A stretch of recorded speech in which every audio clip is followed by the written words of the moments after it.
Hey guys, and welcome back to my channel. I have a really exciting video for you today because I am going to a whole food plant-based potluck tonight, and I wanted to share with you guys what I'm going to make to bring to the potluck and how do you find a whole food plant-based group near you. So the group that I go to is part of the Plant Pure group, and that's through the Nelson family. I'll link all of their information below, but they have groups all over the United States, even in England and other parts of the world. We have groups. And you can just put in your zip code and it'll find the group closest to you.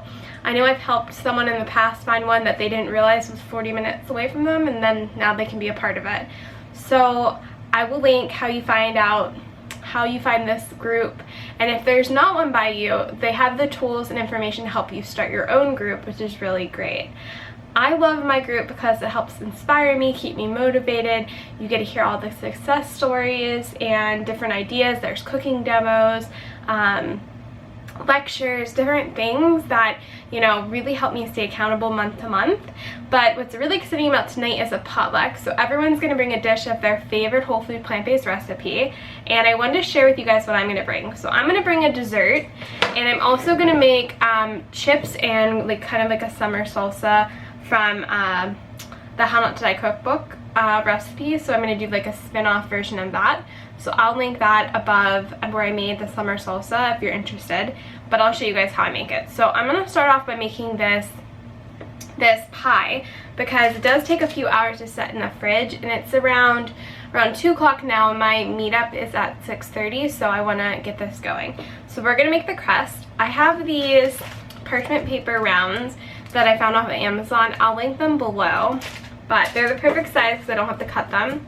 But I just have a kind of a pan that has a removable bottom, and we're going to make the crust with nuts, and I'm going to show you guys how. So it's super easy and tastes so good. So we're going to get started. I have the recipe on my phone. So we're going to use 1 cup of pecans. We're going to use, let's see what nuts I have. I went to you can use whatever nuts you want and incorporate like different nuts, which is what I love this, but I went to our co-op and got all of our nuts. So I got pecans, I got pumpkin seeds, walnuts, and cashews. So I'm going to grab all those.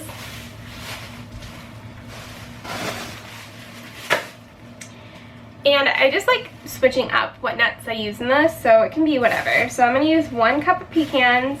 I'm going to do 3/4 cup of pumpkin seeds, and let's see, 1/2 cup of pitted dates for our crust. So I'm going to go and blend that all in the food processor. I'll show you guys how I do it, and then we're going to press it into our pie pan. So I have 1 cup of pecans. I'm going to measure out. Pecans are one of my favorite nuts to use in this recipe. Just tastes so good.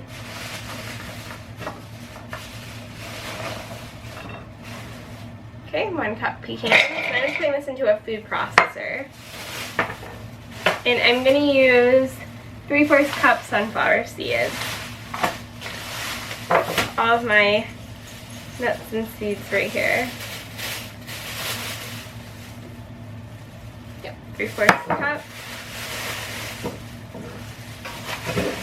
And what I love about getting nuts and seeds at the food co-op is that they're generally cheaper.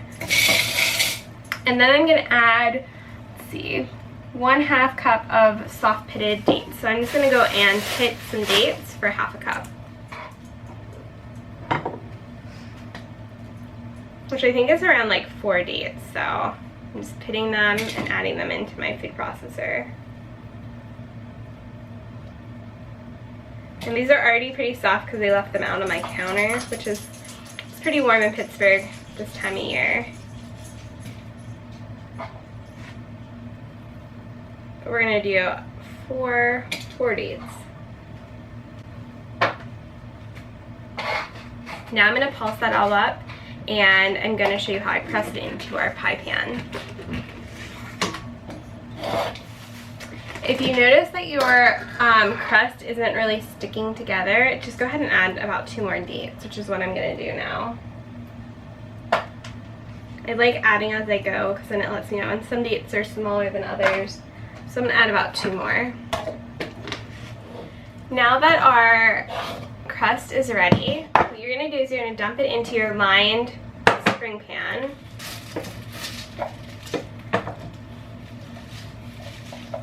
And we're just going to press it along the bottom and the sides.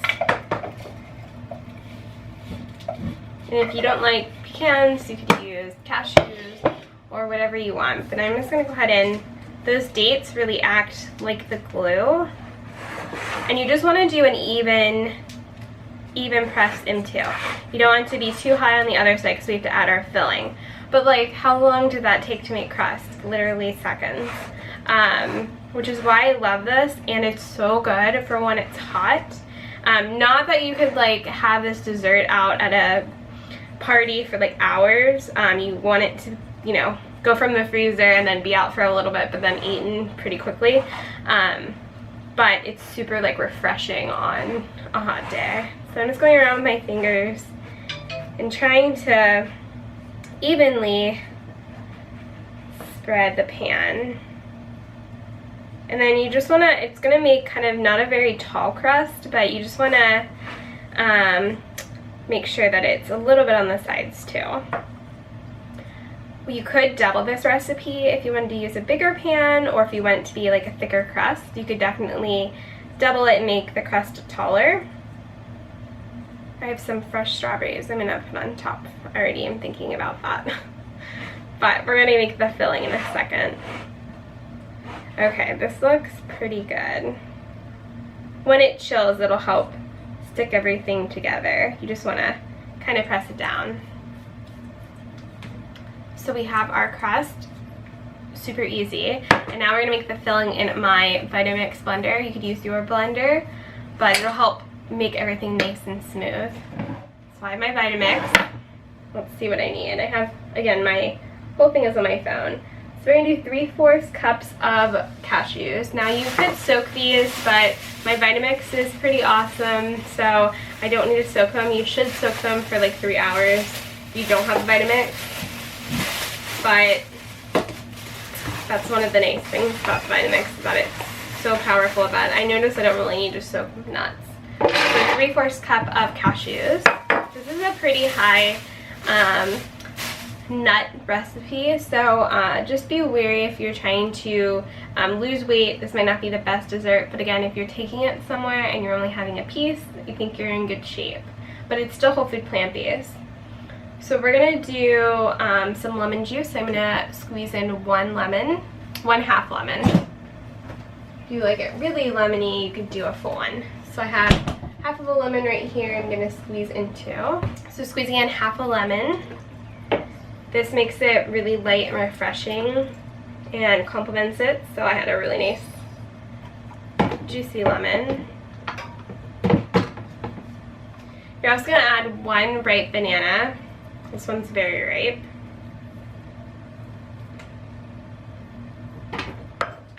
So this is the part I really love that you can customize your pie, is that you can add pineapples, blueberries, strawberries, whatever kind of berry you like, or whatever pie you want, peaches.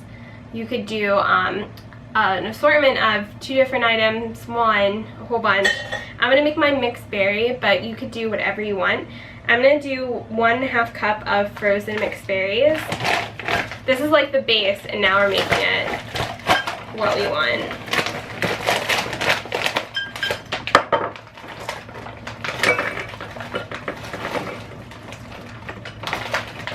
I'm a berry fan, but it would be really good to try like a pineapple cake as well. So in those go. We're going to add a little bit of vanilla and date sugar. I'm going to show you guys in a second. We're going to add in just a tiny bit of vanilla. You can use a vanilla bean, but you can use the extract as well. It's what I have right now. And I'll put all the measurements in the description box below. And instead of doing date sugar, I'm just going to do a date. So I'm going to do 2 dates. Because I have them right here. And it's still more whole foods if you do the date instead of date sugar. So we want to keep it maximum nutritional value. We're going to blend this up, and if it gives you any trouble, you could add some nut milk to it, but we'll see how it blends together. So I did add a little tiny bit of nut milk to it just to help my blender out, but it made this beautiful purple color. And now we're gonna pour on top of our crust, and then I'm gonna set it in the freezer for about 1 to 3 hours. I'm probably gonna leave it in there until I have our meat up tonight. Makes the most beautiful purple color.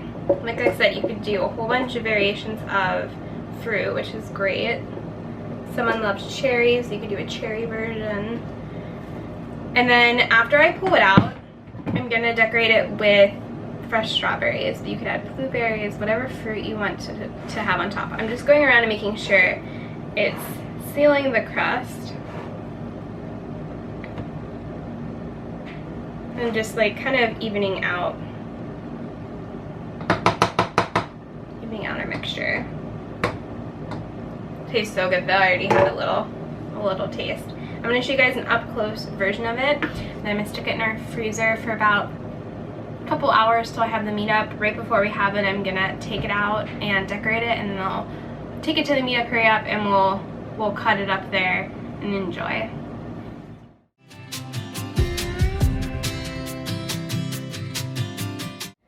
So while our dessert is in the freezer freezing, we're gonna make our salsa and the chips. And I'm gonna show you guys how to make the chips. I find these corn tortillas at Whole Foods is where I found them, in the refrigerated section. And I'm gonna show you guys how to make them. The ingredients are organic yellow corn, sea salt, and a trace of lime. So you can find, I think you can find them at Trader Joe's or maybe even your local grocery store. And we're just gonna air fry them, and you know, this satisfies that chip crunch feeling that you need, but without all the junk, because there's only seriously 3 ingredients in here. There's not even a bunch of preservatives. So I'm gonna make this whole entire batch because I'm taking it to the party. It smells so good already. So I'll show you guys how I do this. I'm gonna cut these into smaller chips and then show you on my air fryer. And then I'll show you the Breville Smart Oven Air, and I'll link it below. Seriously is one of my favorite things to cook with. I just love it, and it makes this perfect for our chips. But I'm gonna go dice these up and show you guys. But they're gonna go into this pan. This is for the air frying for the Breville. If you have another air fryer, you know, these might work, or even, you know, cooking them in an oven at a low temperature for a longer time might work as well. You'd have to play around with them, but this has been my favorite way. So I just take 4 at a time, and I'm going to cut them down the middle with a knife.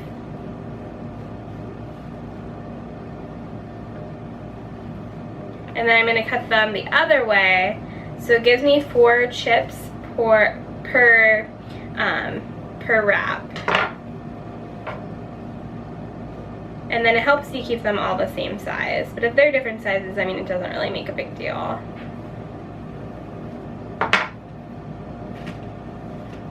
Okay. This one didn't cut very nice.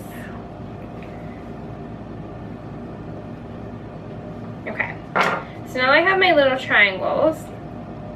I'm gonna set them on our air frying. If you have a Breville Smart Oven, you guys can follow along. If not, you might want to look into getting one. So good. But you're just gonna take each one chip and spread them out so that they can fit. And you can clean up if your chips aren't very pretty. You can kind of clean them up at this point before you put them in.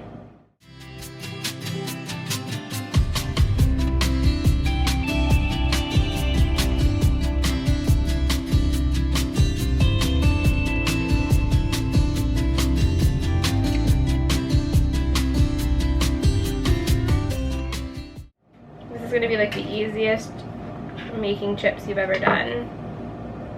Okay, and 4 of them pretty much fit on in my basket, so I'll show you guys an up close one, but they're all in there now. And then I'm gonna pop them over into the Breville, so I'll bring you over and show you how we do it. So you just go ahead and put your air frying basket in, and then what I love about this is it's so easy. You're just going to go to air fry, and what I want to do is I only want to air fry it. I was doing potatoes before. I want to air fry it for 375, but I only want to do it for 4 minutes. Whoops, 4 minutes. And I'm gonna let this preheat inside of it and cook them. The chips just came out of the oven. I let them cool, and then I'm gonna take them in this bag, but I just wanna let you hear the sound of it. Look how nice and crispy it gets. So good. So I also made the How Not to Die cookbook summer salsa to take with me. I'll link the video I made this up above so you guys can check it out. But I'm gonna go and hang out for a little bit for the meetup, and then maybe I'll bring you guys to the meetup to show you some of the dishes some of the other people made.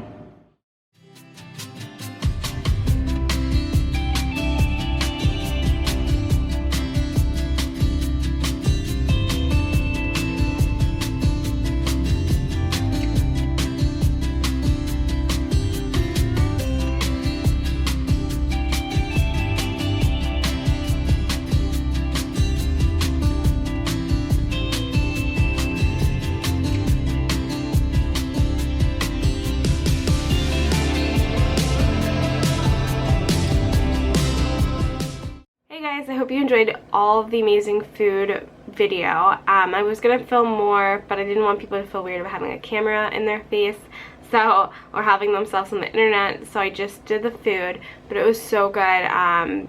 Only a little bit was left over at the end, and everything tasted really amazing, so it was great to get some new ideas and try different combinations of things.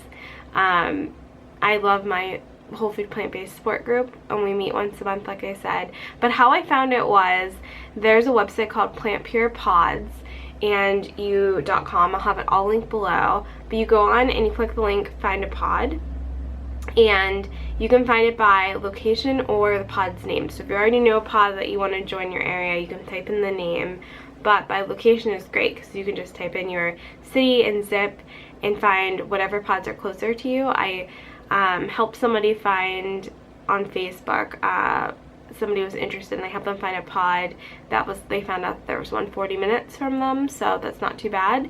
And it's really great to have a support group of people in real life that are kind of doing the same thing as you, believe in the same thing. Our pod has cooking demos, lectures, different ideas. We share different things we find in the grocery stores that are around everyone's house. Different events that are going on. There was a speaking event that that was happening, and so it was just a really great community to get ideas and to stay motivated. So I suggest you all go and find a pod. Again, I'll have it all in the description box below, but my pod's less than 15 minutes from my house. We meet once a month. It's fantastic. So I really have been enjoying. I've been going for a couple meetings now, and it's just been a great addition to my whole food plant-based journey, and having, again, you know, people that are like-minded. We even have a plant-based section in the library that we meet in, so it's been fantastic. You know, you can rent the How Not to Die books, you can rent the China Study, and a bunch of other ones for free at the library that we've, like a little section of the library that we've made for plant-based information. So that's super helpful. But thank you guys so much for watching. If you haven't yet, please subscribe. I'll be making a lot of videos in July, so I'm really excited about that.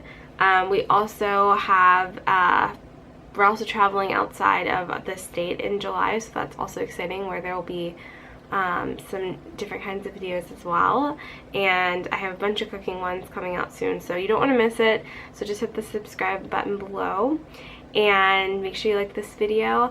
And if you want to see anything specific, any different type of videos, if you found this video helpful, leave me a comment and let me know, and I will see you guys in the next one. Bye.